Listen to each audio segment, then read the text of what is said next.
D'accord?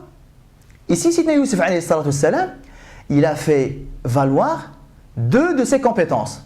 Inni hafiz, alim. Je suis quelqu'un d'équitable et je suis quelqu'un qui s'y connaît. Qui s'y connaît en quoi? Qui s'y connaît en gestion de stock, parce qu'il doit partager les richesses du pays de façon efficace, de façon équitable et de façon efficace. Deux compétences qui correspondent parfaitement au poste qu'il convoitait, alayhi salatu wassalam, dans une situation de conflit. Rappelons qu'il était question d'une période de sécheresse et de famine qui a duré 7 années pleines. Tout comme l'exemple de Sidna Ja'far, radiallahu anhu wa arda'. C'est un contexte conflictuel, c'est quelque chose de très important. Les enjeux sont énormes. Parce que si jamais on rate l'échange avec le Najashi, si jamais on rate cette négociation-là, on aura raté notre mission ici à Habasha. Et on va devoir revenir à Mecca et on n'aura pas accompli la mission pour laquelle nous sommes ici. Donc nous sommes dans une situation problématique. Et regardez, c'est un peu le cas de Sidna Ja'far et c'est aussi le cas de Sidna Youssef alayhi salatu wassalam. À aucun moment, il n'a été question de faire valoir des qualités morales, des qualités spirituelles.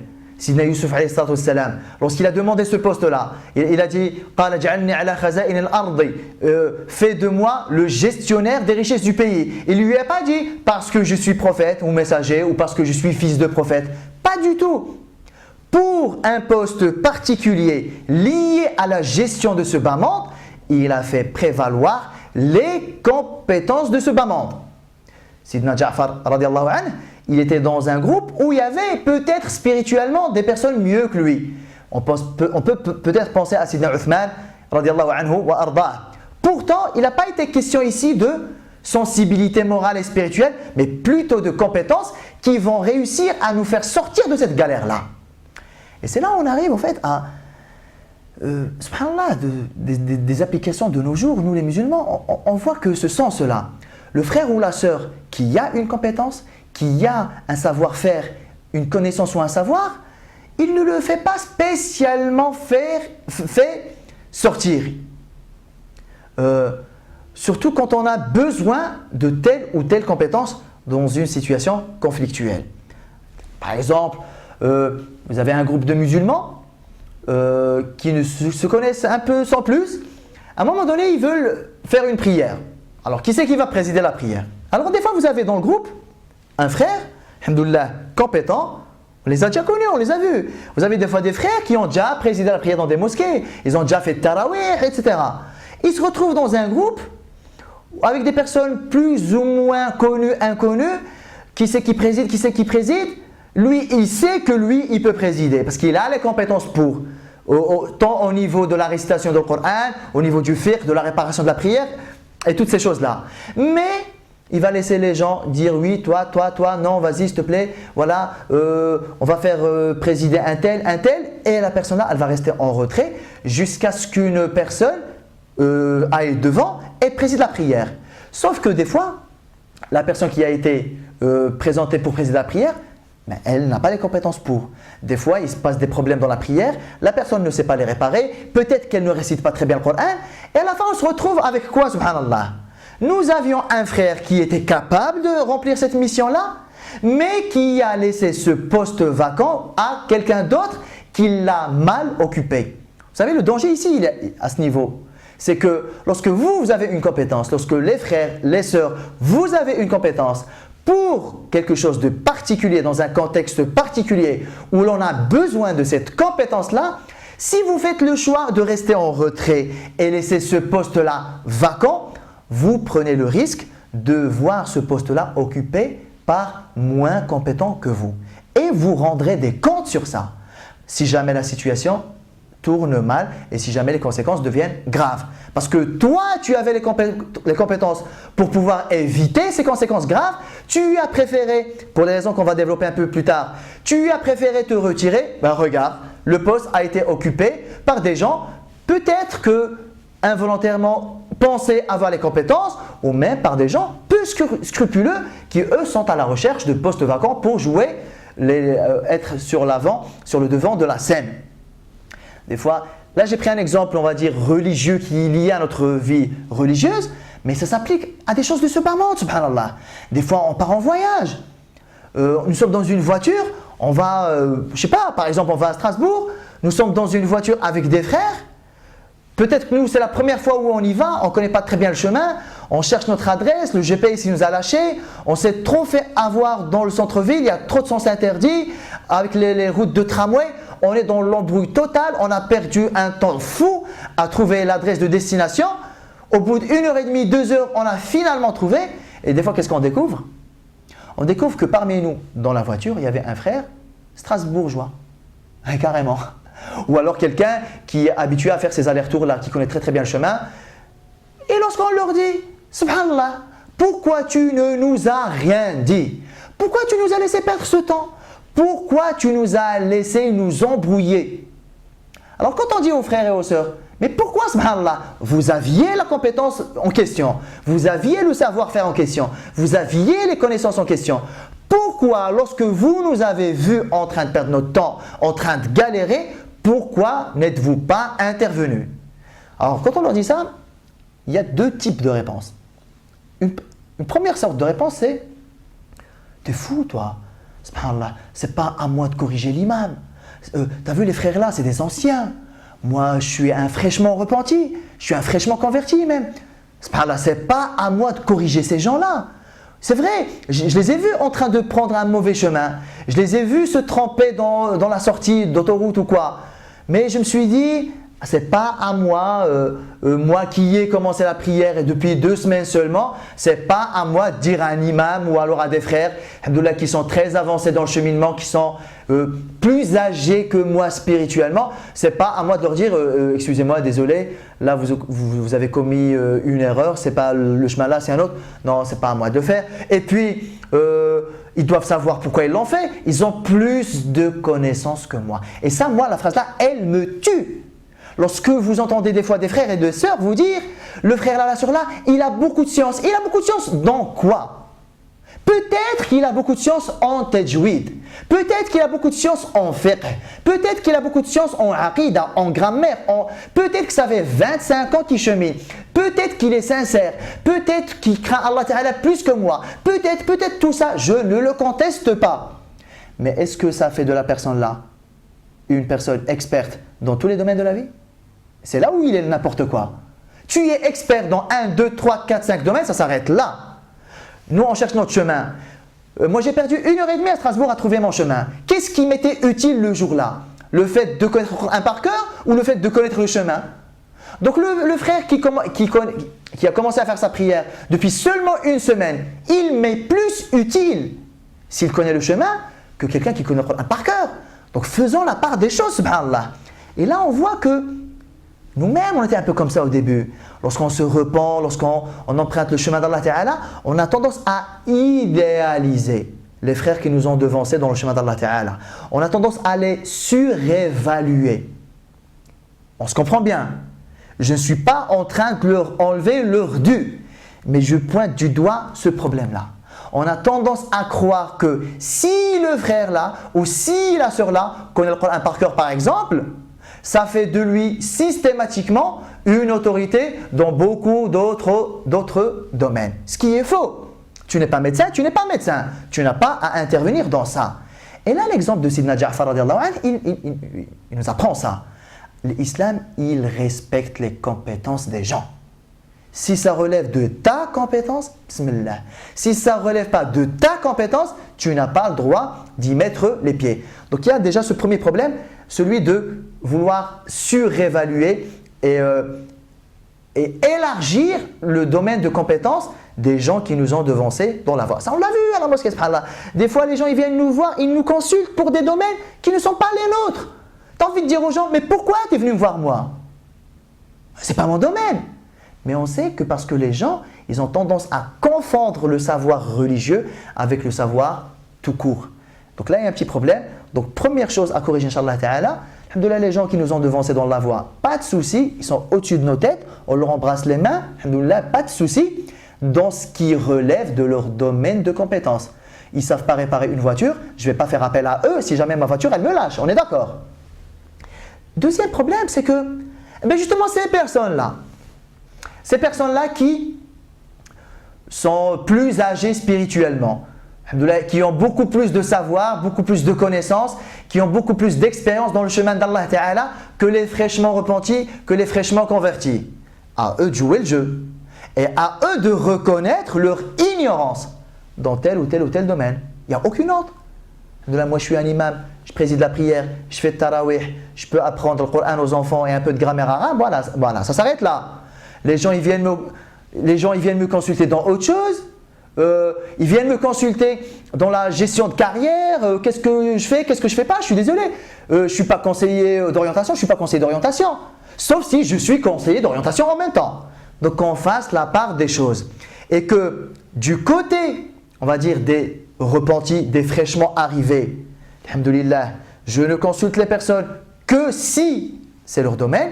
Et du côté des personnes qui sont consultées, il ne faut qu'elles ne répondent que si ça relève de leur propre domaine de compétence. Un autre souci qui fait que, lorsqu'on dit aux frères et aux sœurs, mais subhanallah, tu nous as vu galérer depuis tout à l'heure et tu nous as laissé perdre notre temps, etc. Pourquoi tu n'es pas intervenu? Des fois, ils nous disent, tu sais, moi j'avais peur au fait de ne pas être sincère et je ne voulais pas passer pour celui qui étale sa science. Donc, puisque je n'étais pas sûr d'être sincère, alors j'ai préféré ne rien dire plutôt que de paraître pour l'orgueilleux, celui qui étale un peu ses muscles et ses compétences. Et là, c'est quelque chose de grave. Vous savez pourquoi?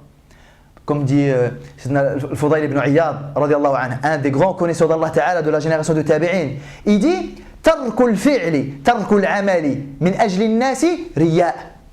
délaisser une bonne œuvre pour les gens est une forme d'ostentation. Vous savez, des fois, il y a une personne qui est habituée à faire 4 rak'at, il suffit qu'il y ait juste quelqu'un à côté, ah ouais, moi j'en fais que 2, pas que si jamais j'en fais 4, il risque de dire, ouais, celui-là, il se prend pour qui? Tu sais quoi, viens, j'en fais que 4. Riya quand même, c'est de l'ostentation quand même. L'ostentation finalement, c'est quoi? C'est d'agir ou ne pas agir en fonction du regard des autres. Donc l'une dans l'autre, la démarche n'est pas bonne, elle est à proscrire. Ça veut dire j'ai des compétences, j'ai un savoir-faire, je me trouve dans une situation où mes compétences sont sollicitées explicitement. Tu vois depuis tout à l'heure qu'on est en train de tourner en rond à Strasbourg. On n'a pas besoin de dire est-ce qu'il y a quelqu'un qui s'y connaît. Tu vois de toi-même qu'on est en train de perdre du temps. Donc mes compétences sont sollicitées, alors je dois les faire valoir. Et le truc de c'est pas à moi de apprendre, si ça relève de mon compétence. La preuve, ils ne s'y connaissent pas. C'est pas comme si j'intervenais pendant qu'eux ils étaient en train de résoudre le problème. Ça, depuis 15-20 minutes, je vois qu'ils tournent en rond, ils n'arrivent pas à s'en sortir. C'est pas comme si j'empiétais sur leurs compétences. Non, je viens de voir qu'ils ne s'y connaissent pas. Excusez-moi, vous cherchez quoi comme rue finalement? La rue telle? Ah d'accord.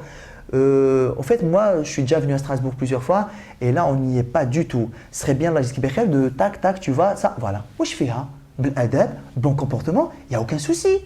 Il n'y a aucun irrespect là-dedans. Mais est-ce que nous aidons nos frères et nos sœurs lorsqu'ils arrivent la première fois en notre compagnie, lorsqu'ils commencent à nous fréquenter, est-ce qu'on a facilité leur insertion? Est-ce qu'on leur a mis en place un environnement qui les aide à s'exprimer et qui les aide à exprimer leurs talents et leurs compétences? Clairement, franchement, moi je vais honnête, je vais vous le dire, clairement, à chaque fois que je rencontre quelqu'un, à chaque fois, c'est systématique. Qu'est-ce que tu fais dans la vie? Quel a été ton parcours jusque-là? Qu'est-ce que tu sais faire? J'ai besoin de connaître les compétences des frères et des sœurs qui m'entourent, subhanallah. Parce que dorénavant, parce que arrivera le jour où peut-être j'aurai besoin d'une compétence que je n'ai pas, au moins que je n'aille pas la chercher ailleurs. Donc c'est à nous de nous intéresser à tous nos frères et à toutes nos sœurs qui viennent d'arriver en notre compagnie et dans notre fréquentation. À nous de nous intéresser à leur vie, à nous de donner de l'importance à leur vécu. Vous savez, clairement, je leur dis, envoyez-moi un CV. Mais pas un CV standard, un CV de compétences. Qu'est-ce que tu sais faire? Et si vous ne savez pas rédiger un CV à compétences, je me prends 1 heure avec vous et je vous apprends, Inch'Allah Ta'ala, à rédiger un CV de compétences, un portefeuille de compétences comme on l'appelle. Et je recueille ça. Et je me constitue comme une petite base de données en quelque sorte. Pour ceux qui s'y connaissent, ça s'appelle la GPEC, la gestion prévisionnelle des emplois et des compétences. J'ai une base de données. Dès que j'ai besoin d'une compétence, je sais quel frère solliciter, je sais quelle sœur solliciter. Et ça, c'est super important. Parce que des compétences dans le Ummah, il y en a énormément. Malheureusement, dans le coma. Dans le coma, parce que nos frères et nos sœurs pensent qu'ils n'ont rien à nous apporter, soit parce que nos frères et nos sœurs pensent que si jamais ils nous disent « Salam alaikum, moi j'ai la compétence là », ils pensent qu'on va penser d'eux, qui sont des gens orgueilleux, mais tout ça c'est faux et archi faux. Vous avez des compétences, exprimez-les. Vous avez un savoir, exprimez-le. Vous avez un savoir-faire, exprimez-le. Respectueusement, mais exprimez-le. Regardez le Nabi sallallahu alayhi wa sallam, qu'est-ce qu'il nous apprend? Il nous apprend que les compétences doivent être, chaque mission doit être confiée à la personne la plus compétente. Et il n'y a pas de considération religieuse ici, il n'y a pas de considération spirituelle, il y a des considérations d'efficacité, même d'efficience. Il y a un compagnon qui s'appelle Hubbab ibn al-Mundhir, radiyallahu anhu ardah. Lors de la bataille de Badr, il est venu voir le Nabi sallallahu alayhi wa sallam. Parce que vous savez, lors de la bataille de Badr, le Nabi alayhi wa sallam, il a demandé aux compagnons de s'arrêter à un endroit. Il leur a dit, on va camper cette nuit ici. Ce compagnon-là, Hubbab ibn al-Mundhir, il n'est pas très connu, la preuve. Hein. Il n'est pas très connu. Il est venu voir le Nabi sallallahu alayhi wa sallam. Non pas pour contester la décision, mais pour pousser un peu la réflexion. Il est venu, il a dit au prophète sallallahu alayhi wa sallam, Ya Rasulallah, ara'ayta hadha al-manzil, au message d'Allah Ta'ala, as-tu vu cet endroit-là? Amanzilun anzalakahu Allah, est-ce que c'est un endroit qu'Allah subhanahu wa ta'ala directement t'a demandé de t'y installer? Ou c'est plus am hiya al-harbu wal-makru wal-khadi'a? Ou alors est-ce que c'est plus le fruit de ta propre expertise de guerre, de ruse et de stratégie militaire? Regardez comment il a été respectueux. Si c'est Allah Ta'ala qui te l'a demandé, sami'na wa ata'na. Nous avons entendu, écouté et obéi. Mais maintenant, si tu me dis c'est plus le fruit de ton expérience militaire, non, j'ai un avis à donner. Parce que je m'y connais, parce que c'est mon domaine. Le Nabi sallallahu alayhi wa sallam lui a dit Bal hiya al-harbu wal-makru wal-khadi'a. Non, ce n'est pas Allah Ta'ala qui m'a demandé de m'arrêter ici. C'est plus ma réflexion personnelle construite sur mon expérience personnelle. Hubbab ibn al-Mundhir, à ce moment-là, il a dit au prophète sallallahu alayhi wa sallam, si c'est comme ça, alors je suis désolé, l'endroit là n'est pas un bon endroit. Ce que je te propose au messager d'Allah, c'est qu'on aille plutôt à l'endroit là. Tu sais, il y a une source d'eau là-bas. Nous, on peut boire, on peut se laver, on peut faire des ablutions. Il y a même des sahaba qui étaient en état de janaba, ils peuvent faire leurs grandes ablutions. On peut faire abreuver nos montures et on va construire une espèce de barrage pour bloquer l'accès, pour bloquer Quraysh, les empêcher d'accéder à l'eau. Dès qu'il a argumenté, le Nabi sallallahu alayhi wa sallam, il a dit aux compagnons, levez-vous, on va tous aller là où le Hubbab ibn al-Mundhir nous a demandé d'aller. Et même Allah subhanahu wa ta'ala, il a commenté cet événement-là.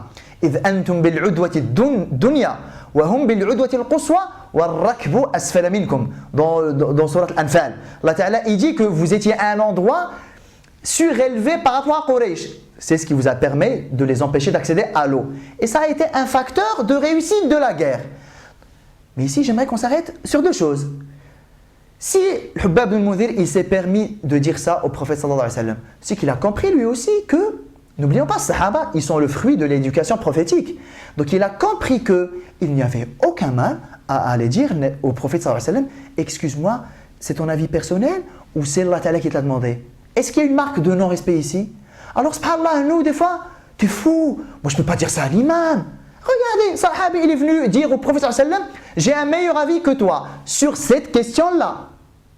Et que le Nabi sallallahu alayhi wa sallam a accepté. Et il a adhéré, et il a fait adhérer l'ensemble de l'armée à ce point de vue-là. Il n'y a aucune gêne. Ce n'est pas une marque de non-respect. C'est presque non-assistance à personne en danger. Toi, tu es compétent, subhanallah. Tu vois que l'endroit-là, il n'est pas bon pour la guerre. Et tu as une meilleure idée. Mais tu es obligé de nous la présenter, subhanallah. Sidna Salman, radiallahu anhu, pareil, pendant la bataille de l'Ahzab, il a vu que le Nabi sallallahu alayhi wa sallam et les Sahaba, ils étaient un peu paumés, comment faire? Il leur a dit, moi j'ai une idée, viens on creuse le fossé. Le Nabi sallallahu alayhi wa sallam, il a dit, ça c'est un bel avis, viens on creuse le fossé.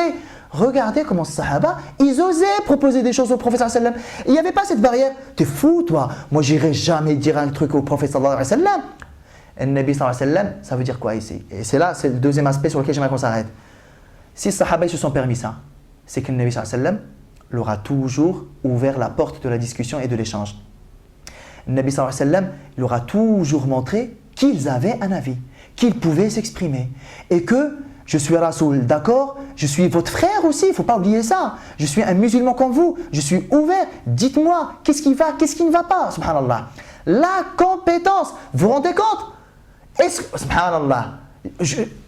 J'espère que vous comprenez mon état actuel. Lorsque vous voyez qu'au sein de la Ummah, nous avons énormément des compétences qui dorment, qui sont dans le coma, et qu'on passe beaucoup de temps à galérer, des fois on se prend le mur, des fois X années plus tard, on n'a pas encore fait aboutir nos projets, juste parce qu'on n'avait pas les compétences pour, et on découvre X années plus tard qu'on les avait, c'est juste que le frère et la sœur ne s'étaient pas exprimés. Donc à vous les frères, à vous les sœurs, d'exprimer vos compétences, mais aussi c'est à nous de vous donner l'occasion de vous exprimer. À nous de faire jaillir les compétences au sein de l'Ummah. Lorsqu'on sait que le Nabi sallallahu alayhi wa sallam, qu'est-ce qu'il nous apprend? Que chaque mission doit être confiée à celui qui la maîtrise le mieux, même s'il s'agit d'un non-musulman. Suraqa, l'exemple de Suraqa, radiallahu anhu, parce qu'il s'est converti lui aussi plus tard. Même s'il n'est pas compté comme sahabi parce qu'il s'est converti beaucoup plus tard, après le Nabi sallallahu alayhi wa sallam. Suraqa, lorsque le Nabi alayhi wa sallam, il était sur le point d'émigrer entre Mecca et le Medina, ils avaient besoin d'une compétence bien particulière. Nous voulons nous diriger à Al-Madina, mais nous ne voulons pas emprunter le chemin habituel. Il nous faut quelqu'un qui connaît les chemins secondaires. Mais ils ont fait appel à un compétent, un professionnel, qui s'appelle Suraqa, qui au moment-là, il était mushrik, polythéiste. Donc qu'est-ce que vous comprenez, subhanallah? Le Nabi sallallahu alayhi wa sallam, il a confié une mission de très haute importance. Est-ce que vous vous en rendez compte? Quraysh, ils étaient à ses trousses. Il a confié une compétence de très haute importance à un polythéiste. Mais parce qu'Allah Ghalib, c'était le plus compétent dans le domaine-là. La preuve, il a réussi sa mission ou pas? Bien sûr, il les a fait arriver à Al-Madina par un chemin. Quraysh, ils étaient complètement largués. Donc comprenez mon état, subhanallah. Lorsque vous voyez que l'islam nous autorise à aller chercher les bonnes compétences, même chez les non-musulmans, mais comprenez mes nerfs, lorsqu'on découvre que ces mêmes compétences-là, on les avait chez les frères et chez les sœurs. On aurait voulu les exploiter, mais c'est un double jeu. Vous devez les exprimer et nous devons vous aider à ce que vous puissiez les exprimer par deux choses. Les faire jaillir directement, dis-moi qu'est-ce que tu sais, tu fais quoi dans la vie, t'as quel âge, t'as fait quoi jusque-là, t'as fait des études, donc quoi, tout ça, qu'est-ce que tu aimes bien, tes centres d'intérêt. Je m'intéresse aux gens. Ah oui, une fois je parlais avec un frère, voilà, et je note tout ça et je m'organise. Premièrement ça. Deuxièmement, reconnaître son ignorance. Franchement, ça on l'a vécu plusieurs fois, je suis sûr vous aussi vous l'avez vécu. Vous êtes dans une assemblée, vous êtes invité quelque part, vous êtes dans une assemblée, avec nous il y a un médecin, et il y a des gens dans l'assemblée qui se permettent de parler de médecine, etc., etc., alors que ce n'est pas leur domaine. À nous de reconnaître notre ignorance. Moi, on me demande, qu'est-ce que tu penses toi de telle maladie? Excuse-moi, je suis un médecin, pourquoi tu me demandes ça? Qu'est-ce que tu penses de ce qui se passe en ce moment, je ne sais plus où? Écoute, je ne suis pas un professionnel de la politique, je ne suis pas un professionnel de la géostratégie, je ne suis pas un professionnel de ça, donc pourquoi tu me demandes? Donc, à nous de reconnaître nos lacunes et notre ignorance. Et à force de les reconnaître, on va aider les gens. Ah oui, en fait, c'est toute une éducation que nous n'avons pas reçue. À nous de la réhabiliter. Ça, c'est très important. Il faut qu'on apprenne à nos frères, il faut qu'on apprenne à nos sœurs qu'il n'y a aucune honte, aucune gêne, aucun mal à ce qu'on ne sache pas tout dans tout. C'est un peu normal même. Donc, reconnaître son ignorance, ça aide les frères et les sœurs à ce qu'ils puissent s'exprimer. Parce que mettez-vous franchement, mettez-vous à la place de quelqu'un de très compétent, qui à chaque fois assiste à des aberrations. Et je suis sûr que vous y avez déjà assisté. Vous êtes compétent dans un domaine et vous assistez dans une assemblée où une personne prend la parole et dit honnêtement n'importe quoi. Alors ça n'aide pas à ce que vous puissiez vous exprimer parce que vous dites Qu'est-ce que vous voulez, subhanallah? Des gens non compétents, ils se permettent de parler dans tout, etc. Donc ça aide pas non plus. Et puis, le troisième facteur, donc je rappelle les deux très importants. Vous, de votre côté, ne surévaluez pas les gens qui ont un savoir religieux, parce qu'ils ont un savoir religieux, mais ça ne fait pas d'eux des experts dans les domaines de la vie. Et ces personnes-là qui ont un certain savoir religieux, à eux de reconnaître leurs erreurs, à eux de reconnaître leurs incompétences dans un certain nombre de domaines et à eux d'aider les frères et les sœurs à exprimer leurs compétences. Troisième facteur très important, c'est arrêter de croire que si j'exprime ça, c'est que je suis quelqu'un d'orgueilleux. Je fais ça pour Allah subhanahu wa ta'ala. Pensez toujours à Sidna Ja'far radiallahu anhu. Ne dites rien, laissez-moi parler. C'est mon domaine. Et rappelez-vous de Sidna Yusuf alayhi salam, mets-moi à la tête de l'intendance et de la gestion du pays. J'en suis capable. Je suis un homme équitable et je m'y connais. Alors, si des prophètes, si des compagnons ont osé dire cette chose-là, pensez à Al-Hubbab qui a osé dire au prophète sallam, non, j'ai un meilleur avis, alors, Inch'Allah ta'ala, qu'on soit vraiment au clair avec nous-mêmes. On demande bien entendu Allah subhanahu wa ta'ala la sincérité dans nos actes et dans nos paroles, mais en tout cas, je ne peux pas laisser ma communauté foncer dans le mur alors que j'avais les compétences qui pouvaient me permettre de l'en empêcher. Je serai jugé sur ça. Retenez aussi ça, la non-assistance à personne en danger. Wallahu ta'ala a'lam. Wa sallallahu sallam wa barak ala sayyidina Muhammad wa ala alihi wa ashabihi ajma'in. Je vous retrouve dans la prochaine vidéo où l'on pénétrera, Inch'Allah ta'ala, à proprement parler dans cet échange historique entre Sidna Ja'far radiallahu anhu arda et Najashi. Wallahu ta'ala a'lam. Wassalamu alaikum wa rahmatullahi ta'ala wa barakatuh.